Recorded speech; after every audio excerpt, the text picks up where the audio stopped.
ओम शांति। 27 सितंबर 2025 के ईश्वरीय महावाक्य। पहले सुनते हैं मुरली के मुख्य पॉइंट्स। बाबा ने कहा, यह है सच्ची गीता पाठशाला जहां बच्चे बूढ़े जवान आदि सब पढ़ते हैं। तुमको कितनी खुशी होनी चाहिए कि बाप हमें सारे सृष्टि के आदि मध्य अंत का ज्ञान देते हैं। अभी तुमको मालूम हुआ है, बाकी थोड़े दिन हैं, फिर हम जाएंगे अपने शांति धाम सुख धाम। बाबा ने कहा, माया के विघ्न तो जरूर पड़ेंगे, तुम्हारे में बहुत सहनशीलता होनी चाहिए। विश्व की बादशाही ले रहे हो, कुछ मेहनत तो करनी पड़े। दुख सुख यह तो तुम्हारे कर्मों का हिसाब है। मैं कभी दुख नहीं देता, मैं तो आधा कल्प के लिए सुख देकर जाता हूँ। फिर अंत समय की स्मृति दिलाते हुए बाबा ने कहा, वह समय भी आएगा जो तुम बाहर नहीं निकल सकेंगे। दुख के दिन बहुत जोर से आएंगे। इस ड्रामा के राज को समझने में बड़ी विशाल बुद्धि चाहिए। अगर और कुछ भी ना समझो तो सिर्फ एक बात बुद्धि में याद रखो, मेरा तो एक शिव बाबा, दूसरा ना कोई। और अब सुनते हैं महावाक्यों को विस्तार से। मुरली का सार। मीठे बच्चे, तुम अभी सच्ची सच्ची पाठशाला में बैठे हो। यह सत्संग भी है। यहाँ तुम्हें सत्य बाप का संग मिला है जो पार लगा देता है। प्रश्न, हिसाब किताब के खेल में मनुष्यों की समझ और तुम्हारी समझ में कौन सा अंतर है? उत्तर, मनुष्य समझते हैं यह जो दुख सुख का खेल चलता है, यह दुख सुख सब परमात्मा ही देते हैं। और तुम बच्चे समझते हो कि यह हरेक के कर्मों के हिसाब का खेल है। बाप किसी को भी दुख नहीं देते, वह तो आते ही हैं सुख का रास्ता बताने। बाबा कहते हैं, बच्चे, मैंने किसी को भी दुखी नहीं किया है, यह तो तुम्हारे ही कर्मों का फल है। गीत, इस पाप की दुनिया से कहीं दूर ले चल। ओम शांति। मीठे मीठे रूहानी बच्चों ने गीत सुना। किसको पुकारते हैं? बाप को। बाबा आकर इस पाप की कलयुगी दुनिया से सतयुगी पुण्य की दुनिया में ले चलो। अभी जीव आत्माएं सब कलयुगी हैं, उन्हों की बुद्धि ऊपर जाती है। बाप कहते हैं, मैं जो हूँ जैसा हूँ ऐसा कोई नहीं जानते हैं। ऋषि मुनि आदि भी कहते हैं, हम रचयिता मालिक अर्थात बेहद के बाप और उनकी बेहद की रचना के आदि मध्य अंत को नहीं जानते हैं। आत्माएं जहाँ रहती हैं वह है ब्रह्म महतत्व, जहाँ सूर्य चांद नहीं होते हैं, न मूल वतन न सूक्ष्म वतन में। बाकी इस मांडवे में तो बिजलियां आदि सब चाहिए ना, तो इस मांडवे को बिजली मिलती है, रात को चांद सितारे, दिन में सूर्य। यह हैं बत्तियां। इन बत्तियों के होते हुए भी अंधियारा कहा जाता है। रात को तो फिर भी बत्ती जलानी पड़ती है। सतयुग त्रेता को कहा जाता है दिन और भक्ति मार्ग को कहा जाता है रात। यह भी समझ की बात है। नई दुनिया सो फिर पुरानी जरूर बनेगी, फिर नई होगी तो पुरानी का जरूर विनाश होगा। यह है बेहद की दुनिया। मकान भी कोई बहुत बड़े बड़े होते हैं राजाओं आदि के। यह है बेहद का घर, मांडवा अथवा स्टेज। इनको कर्म क्षेत्र भी कहा जाता है। कर्म तो जरूर करना होता है। सब मनुष्यों के लिए यह कर्म क्षेत्र है। सबको कर्म करना ही है, पार्ट बजाना ही है। पार्ट हरेक आत्मा को पहले से मिला हुआ है। तुम्हारे में भी कोई है जो इन बातों को अच्छी रीति से समझ सकते हैं। वास्तव में यह गीता पाठशाला है। पाठशाला में कभी बूढ़े आदि पढ़ते हैं क्या? यहाँ तो बूढ़े जवान आदि सब पढ़ते हैं। वेदों को पाठशाला नहीं कहेंगे। वहाँ कोई भी एम ऑब्जेक्ट होती नहीं है। हम इतने वेद शास्त्र आदि पढ़ते हैं, इनसे क्या बनेंगे वह जानते नहीं। कोई भी जो सत्संग है, एम ऑब्जेक्ट कुछ नहीं है। अब तो उनको सत्संग कहने से लज्जा आती है। सत्य तो एक बाप ही है, जिसके लिए कहा जाता है संग तारे कुसंग बोरे। कुसंग कलयुगी मनुष्यों का, सत्य का संग तो एक ही है। अभी तुमको वंडर लगता है, सारे सृष्टि के आदि मध्य अंत का ज्ञान कैसे बाप देते हैं। तुमको तो खुशी होनी चाहिए, तुम सच्ची सच्ची पाठशाला में बैठे हो। बाकी सब हैं झूठी पाठशालाएं। उन सत्संगों आदि से कुछ भी बनकर निकलते नहीं। स्कूल कॉलेज आदि से फिर भी कुछ बनकर निकलते हैं, क्योंकि पढ़ते हैं। बाकी कहाँ भी पढ़ाई नहीं है। सत्संग को पढ़ाई नहीं कहेंगे। गुरुद्वारे भी कितने खोलते हैं। गुरु का द्वार अर्थात घर कहेंगे ना। फाटक खुलता है, वहां जाकर शास्त्र आदि पढ़ते हैं। तुम्हारा गुरुद्वारा है मुक्ति और जीवन मुक्ति धाम, सतगुरु द्वार। सतगुरु का नाम क्या है? अकाल मूर्त। सतगुरु को अकाल मूर्त कहते हैं। वह आकर मुक्ति जीवन मुक्ति का द्वार खोलते हैं। अकाल मूर्त है ना, जिसको काल भी खा नहीं सकता। आत्मा है ही बिंदी, उनको काल कैसे खाएगा? वह आत्मा तो शरीर छोड़कर भाग जाती है। मनुष्य समझते थोड़े ही हैं कि एक पुराना शरीर छोड़ फिर जाए दूसरा लेगी। फिर इसमें रोने की क्या दरकार है? यह तुम जानते हो ड्रामा बना हुआ है, हर एक को पार्ट बजाना ही है। बाप ने समझाया है, सतयुग में है नष्टो मोहा। मोहजीत की भी कहानी है ना। पंडित लोग सुनाते हैं, माताएं भी सुन सुनकर फिर ग्रंथ रख बैठ जाती हैं सुनाने के लिए। बहुत मनुष्य जाकर सुनते हैं, उनको कहा जाता है कन रस। ड्रामा प्लान अनुसार मनुष्य तो कहेंगे हमारा दोष क्या है। बाप कहते हैं, हमको बुलाते हो कि दुख की दुनिया से ले जाओ, अब मैं आया हूं तो मेरा सुनना चाहिए ना। बाप बच्चों को बैठ समझाते हैं, अच्छी मत मिलती है तो वह लेनी चाहिए ना। तुम्हारा भी कोई दोष नहीं है, यह भी ड्रामा था। राम राज्य रावण राज्य का खेल बना हुआ है। खेल में कोई हार जाते हैं तो उनका दोष थोड़े ही है। जीत और हार होती है, इसमें लड़ाई की बात नहीं। तुमको बादशाही थी, यह भी आगे तुमको मालूम नहीं था। अभी तुम समझते हो। जो सर्विसेबल हैं, जिसका नाम बाला है। दिल्ली में सबसे नामी ग्रामी समझाने वाला कौन है? तो झट नाम लेंगे जगदीश का।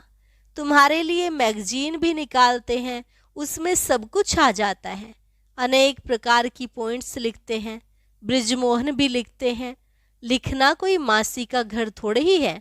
जरूर विचार सागर मंथन करते हैं, अच्छी सर्विस करते हैं। कितने लोग पढ़कर खुश होते हैं, बच्चों को भी रिफ्रेशमेंट मिलती है।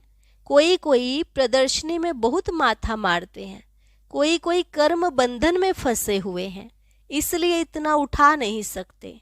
यह भी कहेंगे ड्रामा। अबलाओं पर भी अत्याचार होने का ड्रामा में पार्ट है। ऐसा पार्ट क्यों बजाया, यह प्रश्न ही नहीं उठ सकता। यह तो अनादि बना बनाया ड्रामा है, उनको कुछ कर थोड़े ही सकते हैं। कोई कहते हमने गुनाह क्या किया जो ऐसा पार्ट रखा। अब गुनाह की तो बात नहीं, ये तो पार्ट है। अबलाएं कोई तो निमित्त बनेंगी जिन पर सितम होंगे। ऐसे तो फिर सब कहेंगे हमको यह पार्ट क्यों। नहीं, यह बना बनाया ड्रामा है। पुरुषों पर भी अत्याचार होते हैं।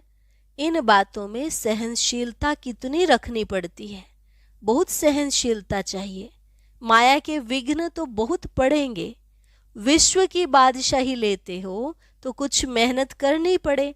ड्रामा में आपदाएं खिटपिट आदि कितनी है। अबलाओं पर अत्याचार लिखा हुआ है। रक्त की नदियां भी बहेंगी, कहाँ भी सेफ्टी नहीं रहेगी। अभी तो सुबह की क्लास आदि में जाते हो सेंटर्स पर, वह भी समय आएगा जो तुम बाहर निकल भी नहीं सकेंगे। दिन प्रतिदिन जमाना बिगड़ता जाता है और बिगड़ना है। दुख के दिन बहुत जोर से आएंगे। बीमारी आदि में दुख होता है तो फिर भगवान को याद करते पुकारते हैं।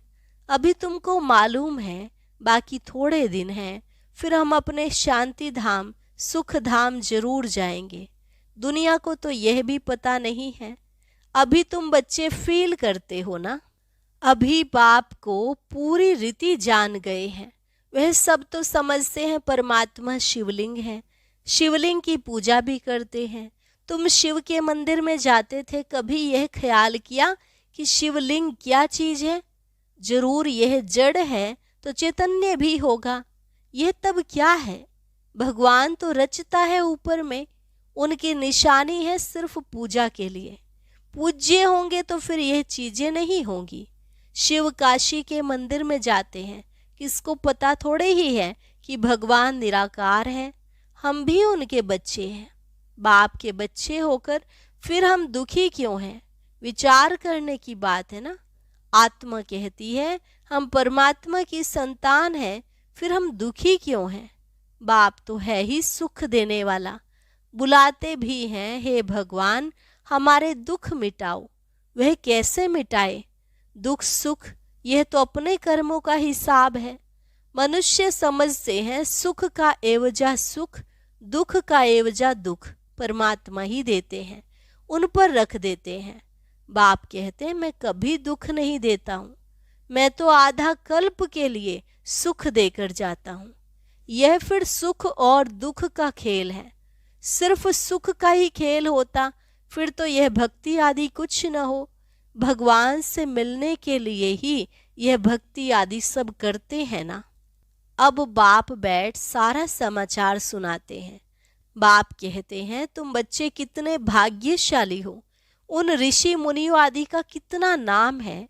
तुम हो राज ऋषि, वह है हठयोग ऋषि। ऋषि अर्थात पवित्र। तुम स्वर्ग के राजा बनते हो तो पवित्र जरूर बनना पड़े।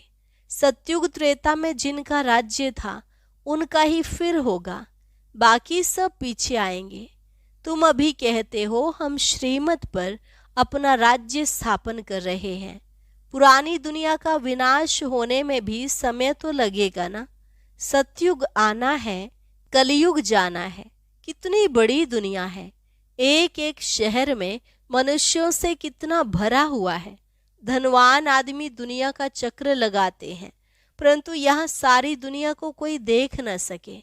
हाँ, सतयुग में देख सकते हैं, क्योंकि सतयुग में है ही एक राज्य, इतने थोड़े राजाएं होंगे। यहाँ तो देखो कितनी बड़ी दुनिया है। इतनी बड़ी दुनिया का चक्र कौन लगाए? वहाँ तुमको समुद्र में जाने का नहीं है। वहाँ सिलोन बर्मा आदि होंगे? नहीं, कुछ भी नहीं। ये कराची नहीं होगी। तुम सब मीठी नदियों के किनारे पर रहते हो। खेती बाड़ी आदि सब होती है। सृष्टि तो बड़ी है, मनुष्य बहुत थोड़े रहते हैं। फिर पीछे वृद्धि होती है। फिर वहां जाकर अपना राज्य स्थापन किया। धीरे धीरे हप करते गए, अपना राज्य स्थापन कर दिया। अभी तो सबको छोड़ना पड़ता है। एक भारत ही है जिसने किसी का भी राज्य छीना नहीं है, क्योंकि भारत असल में अहिंसक है ना। भारत ही सारी दुनिया का मालिक था और सब पीछे आए हैं जो टुकड़े टुकड़े लेते गए हैं। तुमने कोई को भी हप नहीं किया है, अंग्रेजों ने हप कर लिया है। तुम भारतवासियों को तो बाप विश्व का मालिक बनाते हैं। तुम कहाँ गए थोड़े ही हो। तुम बच्चों की बुद्धि में यह सारी बातें हैं। बूढ़ी माताएं तो इतना सब समझ न सके। बाप कहते हैं अच्छा है जो तुम कुछ भी पढ़ी नहीं हो। पढ़ा हुआ सब बुद्धि से निकालना पड़ता है। एक बात सिर्फ धारण करनी है, मीठे बच्चे बाप को याद करो। तुम कहते भी थे ना बाबा आप आएंगे तो हम वारी जाएंगे, कुर्बान जाएंगे। तुम्हें फिर हमारे पर कुर्बान जाना है। लेन देन होती है ना, शादी के टाइम में स्त्री पुरुष एक दो के हाथ में नमक देते हैं। बाप को भी कहते हैं हम पुराना सब कुछ आपको देते हैं। मरना तो है, यह सब खत्म होना है। आप हमको फिर नई दुनिया में देना। बाप आते ही हैं सबको ले जाने। काल है ना, सिंध में कहते थे ये कौन सा काल है जो सबको भगा कर ले जाते हैं। तुम बच्चे तो खुश होते हो, बाप आते ही हैं ले जाने। हम तो खुशी से अपने घर जाएंगे, सहन भी करना पड़ता है। अच्छे अच्छे बड़े बड़े घर की माताएं मार खाती हैं। तुम सच्ची कमाई करते हो, मनुष्य थोड़े ही जानते हैं। वह है ही कलयुगी शूद्र संप्रदाय, तुम हो संगम युगी पुरुषोत्तम बन रहे हो। जानते हो पहले नंबर में पुरुषोत्तम यह लक्ष्मी नारायण है ना। फिर डिग्री कम होती जाएगी, ऊपर से नीचे आते रहेंगे, फिर आहिस्ते आहिस्ते गिरते रहेंगे। इस समय सब गिर चुके हैं, झाड़ पुराना हो चुका है, तना सड़ गया है, अब फिर स्थापना होती है, फाउंडेशन लगता है ना। कलम कितना छोटा होता है, फिर उनसे कितना बड़ा झाड़ बढ़ जाता है। यह भी झाड़ है, सतयुग में बहुत छोटा झाड़ होता है, अब कितना बड़ा झाड़ है। वैरायटी फूल कितने हैं मनुष्य सृष्टि के, एक ही झाड़ में कितनी वैरायटी है। अनेक वैरायटी धर्मों का झाड़ है मनुष्यों का, एक सूरत ना मिले दूसरे से, बना बनाया ड्रामा है ना। एक जैसा पार्ट कोई का हो नहीं सकता। इनको कहा जाता है कुदरती बना बनाया बेहद का ड्रामा। इसमें भी बनावट बहुत है। जो चीज रियल होती है वह खत्म भी होती है, फिर 5000 वर्ष के बाद रियलिटी में आएंगे। चित्र आदि भी कोई रियल बने हुए थोड़े ही हैं। ब्रह्मा की भी शक्ल फिर 5000 वर्ष बाद तुम देखेंगे। इस ड्रामा के राज को समझने में बुद्धि बड़ी विशाल चाहिए। और कुछ न समझो, सिर्फ एक बात बुद्धि में रखो, एक शिव बाबा, दूसरा ना कोई। यह आत्मा ने कहा, बाबा हम आपको ही याद करेंगे। यह तो सहज है ना। हाथों से काम करते रहो और बुद्धि से बाप को याद करते रहो। अच्छा, मीठे मीठे सिकिलधे बच्चों प्रति माता पिता बाप दादा का याद प्यार और गुड मॉर्निंग। रूहानी बाप की रूहानी बच्चों को नमस्ते। रूहानी बच्चों की रूहानी बाप दादा को नमस्ते नमस्ते, गुड मॉर्निंग। शुक्रिया बाबा, शुक्रिया। धारणा के लिए मुख्य सार, सहनशीलता का गुण धारण कर माया के विघ्नों में पास होना है। अनेक आपदाएं आएंगी, अत्याचार होंगे, ऐसे समय पर सहन करते बाप की याद में रहना है। सच्ची कमाई करनी है। विशाल बुद्धि बन इस बने बनाए ड्रामा को अच्छी रीति समझना है। यह कुदरती ड्रामा बना हुआ है, इसलिए प्रश्न उठ नहीं सकता। बाप जो अच्छी मत देते हैं उस पर चलते रहना है। वरदान, माया जीत विजयी बनने के साथ साथ परोपकारी भव। माया जीत विजयी बनने के साथ साथ परोपकारी भव। अभी तक स्व कल्याण में बहुत समय जा रहा है, अब परोपकारी बनो।